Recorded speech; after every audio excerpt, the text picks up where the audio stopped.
Di konten ini saya akan bahas tempat kamu bisa nyimpen uang atau nabung uang kamu. Tentunya selain di bawah bantal.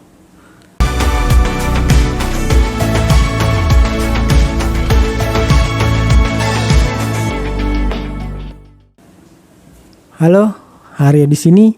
Ketemu lagi sama saya. Seperti biasa, saya akan bahas seputar investasi, pengelolaan keuangan, dan juga digital marketing. Tujuannya supaya bisa bebas finansial tentunya. Kali ini saya akan bahas tentang tempat menyimpan uang. Buat kamu yang baru aja punya penghasilan atau mungkin mulai berpikir untuk lebih bisa mengelola keuanganmu sendiri, mungkin akan bertanya-tanya, di mana sih tempat buat nabung? Apalagi sekarang ini udah banyak tuh tempat nyimpan uang, alternatifnya udah banyak. Kalau zaman kakek nenek atau buyut kita dulu mungkin nyimpan uangnya di bawah bantal atau celengan, dan itu wajar karena zaman dulu kan belum ada bank, itu belum kayak sekarang. Selain itu kondisi saat ini juga mungkin belum banyak yang maksudnya kondisi saat itu juga belum banyak yang tahu tentang bank, maka mereka tuh biasanya nyimpan uangnya di bawah bantal. Kalau dalam bentuk lain juga kemungkinan dalam bentuk tanah atau emas. Yaitu eranya kakek nenek dan buyut kita, tapi era sekarang tuh beda, banyak alternatif tempat nyimpan uang. Tapi sebelum saya kasih tahu tempat nyimpan uangnya tuh bisa di mana aja, ada hal-hal yang perlu diperhatikan. Yang pertama, tempat nyimpan itu uang itu harus aman. Ya ini udah pasti, kamu kan nggak mau uang kamu tiba-tiba hilang hanya gara-gara kamu nyimpan uang di investasi bodong.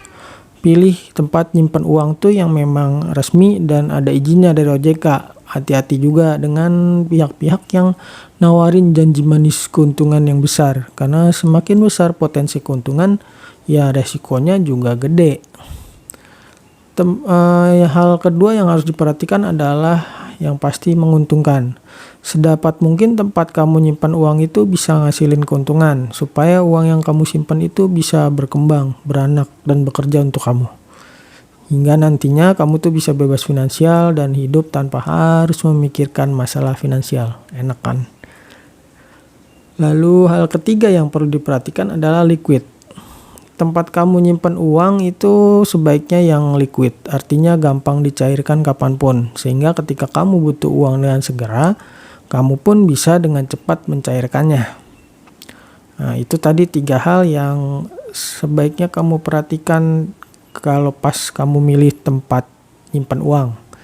Nah, berikutnya tuh saya akan ngasih tahu nih, di mana sih tempat kamu bisa nyimpan uang? Ya tentu aja berpegang pada 3 hal yang tadi udah saya sebutin. Yang pertama, bank pastinya. Bank itu merupakan tempat menyimpan uang yang ya hampir semua orang tahu lah bank itu kayak apa. Memang kalau kamu nabung uang di bank, apalagi yang konvensional, ya kemungkinan kamu nggak dapat untung. Kecuali memang jumlah tabungan kamu tuh gede banget, jumlahnya besar. Ya hal ini disebabkan memang karena return yang didapatkan dari bunga bank itu biasanya lebih kecil dari adminnya. Tapi sebagai alternatif kamu bisa juga nabung di bank digital.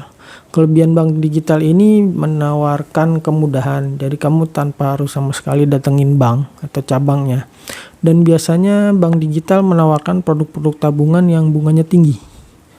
Selain dari itu, keunggulan bank kalau kamu naruh uang kamu di bank itu likuiditasnya. Kamu tuh bisa kapan aja narik uang kamu, jam 12 malam juga bisa. Cuma ini kayak pisau bermata dua. Dengan fleksibilitas dan likuiditasnya bisa bikin kamu jadi lebih boros, karena soalnya kamu bisa kapan aja narik duit kamu. Apalagi juga belanja juga gampang dengan teknologi sekarang ini. Tempat menyimpan yang berikutnya adalah emas. Menyimpan uang dalam bentuk emas ya udah dilakuin ya dari zaman dulu. Caranya sederhana ya, tinggal yang penting sih bisa ketemu tempat yang aman aja. Nah kini udah semakin berkembang nih dunia keuangan dan teknologi. Kamu tuh bisa nyimpan uang batangan secara digital, sehingga kamu nggak perlu lagi mengkhawatirkan soal di mana itu nyimpennya. Selain itu, emas batangan digital juga agak lebih fleksibel jika dibandingkan dengan emas fisik. Sebagai contoh, emas batangan kan nggak bisa langsung dicairin tuh, karena terbatas pada jam buka tempat jual beli emas. Sedangkan kalau emas digital kamu bisa nyairinnya kapan aja. Ya tadi jam 1 pun juga bisa sih. Tempat ketiga adalah reksadana. Reksadana itu memang nggak seliquid tabungan di bank maupun emas batangan digital. Tapi reksadana nawarin potensi keuntungan yang bisa melebihi return atau keuntungan dari bank. Dan bahkan bisa mengalahkan inflasi. Selain itu kamu ya nggak perlu pusing buat mikirin investasi kamu. Karena reksadana itu dikelola oleh manajer investasi yang memiliki pengetahuan dan pengalaman dalam bidang investasi. Ketika kamu punya reksadana, seolah-olah tuh ada orang yang ngelola duit kamu. Memang potensi keuntungannya masih kalah oleh saham dan biayanya juga lebih banyak jika dibandingkan dengan saham. Tapi untuk kamu yang masih pemula mungkin bisa mempertimbangkan untuk menyimpan uang kamu di reksadana. Tempat menyimpan yang keempat adalah surat berharga negara. Secara sederhananya, surat berharga negara itu merupakan surat hutang yang diterbitkan oleh negara. Artinya, negara bermaksud untuk meminjam uang kepada masyarakat. Dan sebagai imbalannya, negara akan memberikan kupon secara berkala, kayak bunga gitu. Ketika kamu nyimpan uang dalam bentuk surat berharga negara, kamu telah ikut berpartisipasi dalam pembangunan. Karena surat berharga negara itu biasanya dipakai buat pembangunan. Selain itu, surat berharga negara juga menjadi alternatif negara untuk meminjam uang. Jadi bisalah untuk mengurangi ketergantungan negara kita terhadap pinjaman asing. Tempat naruh duit berikutnya yang kelima adalah saham.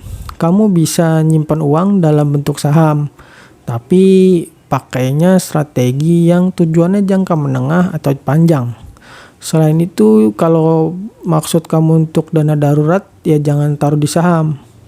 Sebisa mungkin pakai aja uang dingin pakai uang dingin aja, karena nyimpan uang dalam bentuk saham itu resikonya gede banget, meskipun potensi keuntungannya juga gede sih. Kemudian pilihlah saham-saham yang memang secara fundamental cukup baik. Kalau ingin lebih aman lagi ya pilih saham perusahaan yang sudah matang. Itulah tadi 5 tempat untuk menyimpan uang, selain di bawah bantal tentunya. Tapi apapun pilihan kamu, pastikan tempat kamu nyimpan uang memang sudah resmi dan berizin dari OJK.